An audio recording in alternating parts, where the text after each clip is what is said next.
Welcome students, आपका मेरे channel science classes by doctor Kumkum Saxena में बहुत स्वागत है। और बच्चों, मैं 9th और 10th दोनों के लिए पढ़ा रही हूँ। किसी दिन मैं 9th का ले लेती हूँ क्लास और किसी दिन मैं 10th का ले लेती हूँ। बराबर लगातार इस समय मैं 9th को पढ़ाई जा रही हूँ क्योंकि 10th का मैं काफ़ी कोर्स कवर कर चुकी हूँ, तो 10th के स्टूडेंट्स को मैं थोड़ा रुक के पढ़ाऊँगी। अभी मैं 9th क्लास के स्टूडेंट्स को पढ़ा रही हूँ और 10th वाले मेरे चैनल को जो मैंने बनाए हैं अपने वीडियोज़ उनको देखें और पढ़ें। वो काफ़ी मैं केमिस्ट्री और बायो सब पढ़ा चुकी हूँ।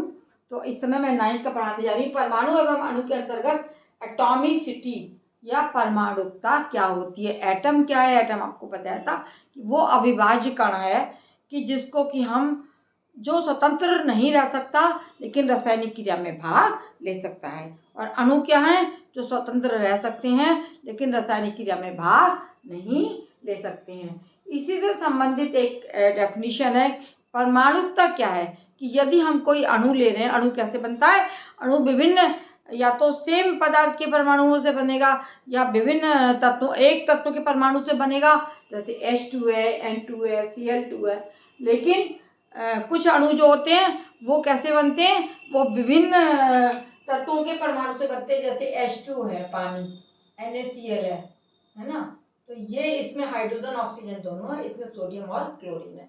अब हम क्लोरीन लेंगे Cl2, तो इसमें केवल Cl के दो परमाणु है ना। H2 लेंगे तो केवल हाइड्रोजन के दो परमाणु हैं। तो परमाणुकता से क्या मतलब होता है कि किसी अणु की संरचना में, ये अणु है जो मैंने लिखे NaCl, H2O, Cl2, H2, ये अपने आप में अणु है, ये पूर्ण है और स्वतंत्र अवस्था में पाए जाते हैं। तो किसी अणु की संरचना में जितने परमाणु प्रयुक्त होते हैं, है ना, वो उस अणु की परमाणुकता कहलाती है।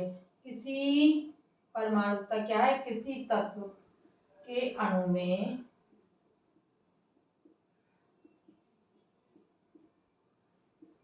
कोई किसी भी तत्व का एक अणु, एक अब अगर आप अणु देखेंगे तो उसकी किसी तत्व के अणु में उसकी संरचना में, अणु में उसकी संरचना में प्रयुक्त होने वाले, उसकी संरचना जो बनती है, जैसे ये बना Cl2 बना, NaCl बना, उसकी संरचना में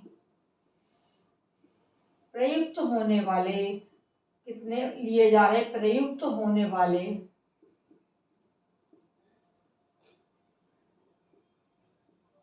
क्या प्रयुक्त होंगे?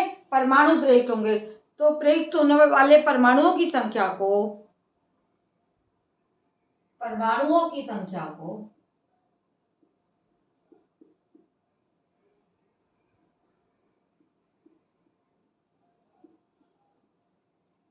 उस अणु की परमाणुकता कहते हैं। जो भी अणु हम लेंगे उसमें हम देखेंगे कितने परमाणु प्रयुक्त होते हैं, तो उस अणु की क्या कहलाती है? उस अणु की परमाणुकता कहलाती है।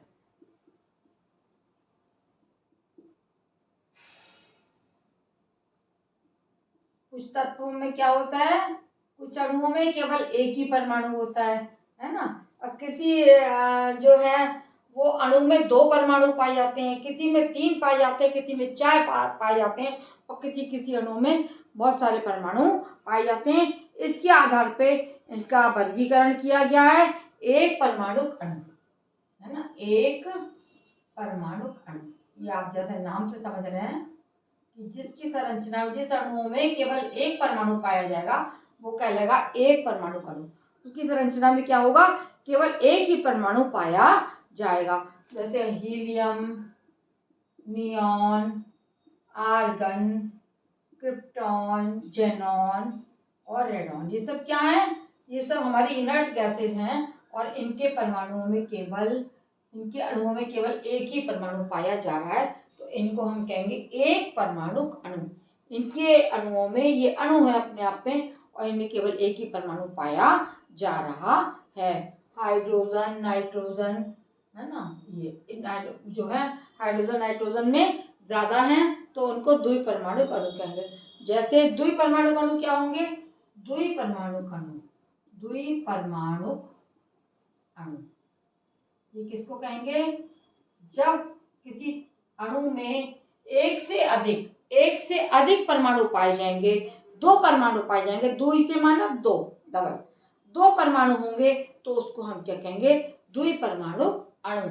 जैसे हाइड्रोजन है ना, नाइट्रोजन, हाइड्रोजन में कितने परमाणु हैं, H के 2 परमाणु हैं, नाइट्रोजन में N के 2 परमाणु हैं, ऑक्सीजन, आयोडीन I2, ठीक है, और ब्रोमीन और क्लोरीन, ये सब दिख रहा है, सबका T2 है। हाइड्रोजन में 2 परमाणु, नाइट्रोजन में 2 परमाणु, ऑक्सीजन में 2 परमाणु, आयोडीन में 2 परमाणु, ब्रोमीन में 2 परमाणु और Cl2 में 2 परमाणु पाए गए हैं। तो इनको हम कहेंगे द्विपरमाणुक अणु।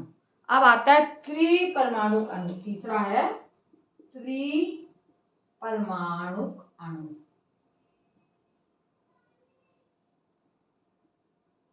त्रिपरमाणुक अणु क्या होगा, जिसमें कि 3, कितने पाए जाएंगे, जिसमें कि 3 पाए जाएंगे, तो इनको हम बोलेंगे त्रिपरमाणुक अणु। इसको क्या बोलते हैं, अणु बोलेंगे केवल इसको, अणु। द्विपरमाणुक अणु, त्रिपरमाणुक अणु और त्रिपरमाणुक अणु, जिसमें जैसे ओजोन है, ओजोन हमारी गैस होती है O3, इसमें ऑक्सीजन के 3 परमाणु मौजूद हैं, तो उसको हम कहेंगे त्रिपरमाणुक अणु। इसी प्रकार से CO2 कार्बन डाइऑक्साइड के अणु में 1 कार्बन का और 2 ऑक्सीजन के अणु मौजूद हैं, यानी कुल 3 परमाणु मौजूद हैं एक अणु में, तो ये कहलाएगा त्रिपरमाणुक अणु। समझ में आ गया होगा आपके।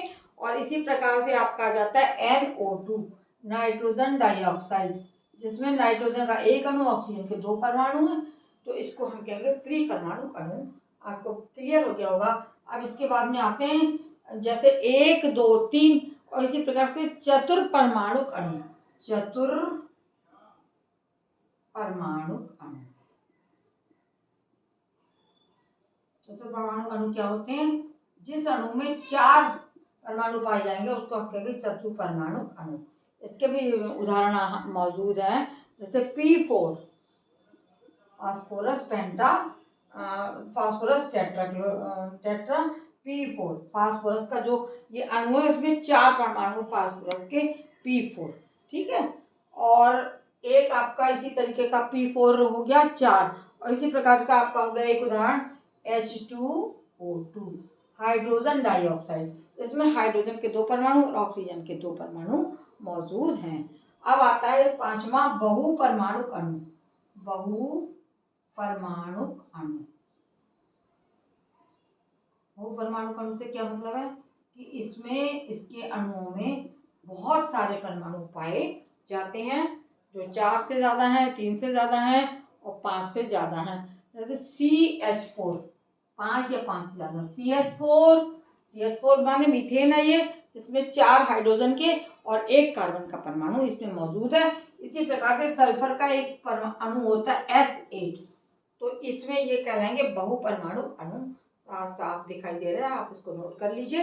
एक परमाणु अणु, परमाणुकता क्या है, किसी तत्व के एक अणु में उसकी संरचना में प्रयुक्त होने वाले परमाणुओं की संख्या को उस अणु की परमाणुकता कहते हैं या कहलाती है।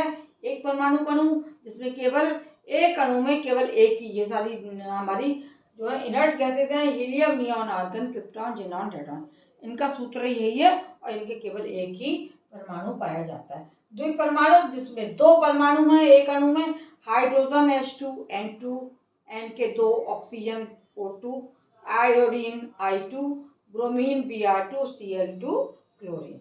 और त्रिपरमाणु अणु क्या है, जिसमें एक अणु में, एक ओजोन के अणु में 3 परमाणु ऑक्सीजन के, ये त्रिपरमाणु अणु कहलाएगा। ये है कार्बन डाइऑक्साइड, जिसमें 1 कार्बन का परमाणु है और 2 ऑक्सीजन के परमाणु पाए जा रहे हैं। नाइट्रोजन डाइऑक्साइड, जिसमें 1 नाइट्रोजन का परमाणु और 2 ऑक्सीजन के परमाणु मौजूद हैं। इसी तरीके से अब चौथा आता है चतुर्परमाणु अणु, जिसमें P4 फास्फोरस का 4 परमाणु मौजूद हैं। H2O2 हाइड्रोजन डाइऑक्साइड, तो इसमें कितने हैं, हाइड्रोजन के 2, ऑक्सीजन के 2, इस प्रकार से 4 परमाणु आपके मौजूद हैं। तो ये चतुर्परमाणु अणु है। बहुपरमाणु अणु भी पाए जाते हैं जिनमें बहुत सारे परमाणु पाए जाते हैं, जैसे 4 से ज़्यादा होंगे तो बहुपरमाणु अणु कहलाएगा। CH4 ये मीथेन है, इसमें कार्बन का 1 परमाणु है और हाइड्रोजन के 4 है, टोटल कितने हो गए, 5 परमाणु हो गए। और ये है S8, सल्फर का 8 हैं इसमें परमाणु, तो ये कहलाएगा बहुपरमाणुक अणु। तो ये आपने देख लिया किस तरह से परमाणुओं और अणुओं का मैंने विभाजन किया है और दिखा दिया आपको कौन से एक अणु में कितने परमाणु हो सकते हैं। 1 भी हो सकता है, 2 भी हो सकते हैं, 3 भी हो सकते हैं, 4 भी हो सकते हैं, बहुत सारे भी हो सकते हैं। मेरे चैनल को यदि आपने सब्सक्राइब नहीं किया है तो सब्सक्राइब कर दीजिए बच्चों, और लाइक करिए और इसको शेयर करना ना भूलिए। मेरे चैनल को वॉच करने के लिए आपका बहुत बहुत धन्यवाद।